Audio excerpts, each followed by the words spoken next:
அனைவருக்குமே வணக்கம். சற்று முன் கிடைத்திருக்கக்கூடிய ஒரு மிக மிக முக்கியமான செய்தி ஒன்று வெளியாகி உள்ளது.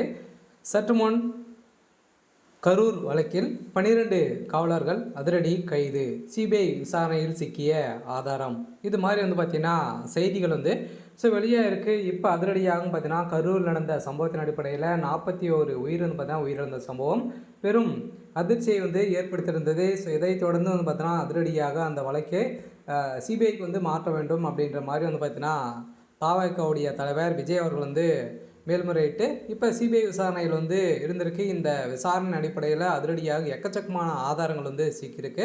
இதற்கு திமுகவுக்கு ஒரு மிகப்பெரிய சிக்கல் வந்திருக்கு. அதெல்லாம் செந்தில் பாலாஜி அவர்கள் தான் இதில் இருக்குது.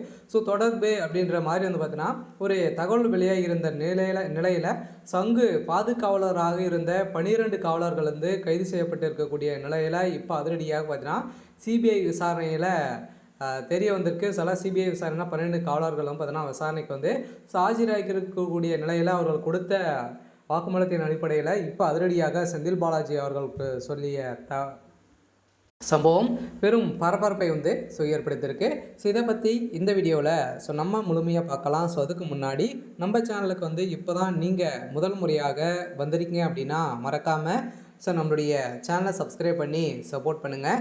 ஸோ வாங்க வீடியோக்குள்ளே போகலாம். ஸோ பார்த்தீங்கன்னா கரூர் வழக்கில் விஜய் அவர்கள் பிரச்சாரத்தில் ஈடுபட்ட போது ஸோ அங்கே ஒரு மிகப்பெரிய கலவரம் ஏற்பட்டு 41 கூட்ட நெரிசலும் காரணமாக 41 உயிர் உயிரிழந்த சம்பவம் அதிர்ச்சியை ஏற்படுத்தியிருந்தது இல்லையா. ஸோ இந்தியாவே திரும்பி பார்க்க வைக்கக்கூடிய அளவிற்கு முதல் முறையாக வரலாற்றிலே நடந்தது. ஸோ இந்த நிலையில் எக்கச்சக்கம் இது சிபிஐ விசாரணைக்கு மாற்றப்பட்டு இருந்த நிலையில் இப்போ சதுரடியாக சிபிஐ விசாரணையில் செந்தில் பாலாஜி அவர்களும் உட்படுத்தியிருக்காங்க. அதே மாதிரி முதல்வர் ஸ்டாலின் அவர்களும் அதே மாதிரி இதில் பேர்கள் அடிப்படை திமுக சேர்ந்த நிர்வாகிகள், ஸோ தாவேக்கா சேர்ந்த நிர்வாகிகளும் அனைவருமே இதில் சிபிஐ விசாரணைகள் ஆஜர்படுத்தியிருந்த நிலையில் அங்கு பாதுகாவலராக சென்ற 12 காவலர்களையும் பார்த்தீங்கன்னா இப்போ சிபிஐ விசாரணையில் உட்படுத்தியிருக்காங்க. இந்த விசாரணை அடிப்படையில் 12 காவலர்களுமே பார்த்தீங்கன்னா கொடுத்த வாக்குமூலத்தின் அடிப்படையில் செந்தில் பாலாஜி அவர்கள் பார்த்தீங்கன்னா இன்ஸ்ட்ரக்ஷன் கொடுத்துருக்கக்கூடிய நிலையில் தான் இப்போ அவர்கள் பார்த்தீங்கன்னா அங்கேயே அவங்க பாதுகாக்கவே இல்லை அப்படின்ற மாதிரி சொல்லியிருக்காங்க. ஸோ அதெல்லாம் பார்த்தீங்கன்னா எங்களுக்கு நிறைய ப்ரெஷர் ஸோ செந்தில் பாலாஜி அவர்களும் திமுக சேர்ந்த நிர்வாகிகளும் கொடுத்து வந்தாங்க அப்படின்ற மாதிரி இப்போ அவர்கள் கொடுத்த வாக்குமூலத்தின் அடிப்படையில் இப்போ அதிரடியாக இந்த காவலர்கள் பார்த்தீங்கன்னா இது செய்தது ஒரு மிகப்பெரிய குற்றம் அப்படின்ற குற்றம். ஸோ இதன் அடிப்படையில் தான் நீதிமன்றம் போட்ட தீர்ப்பின் அடிப்படையில் இப்போ அதிரடியாக 12 காவலர்கள் ஸோ அதிரடியாக ஒரு வாரத்துக்கு பார்த்தீங்கன்னா அவங்கள கைது செய்யப்பட்டிருக்காங்க. ஆனால் செந்தில் பாலாஜியுடைய கதை ஒட்டுமொத்தமாக முடிய போகுது.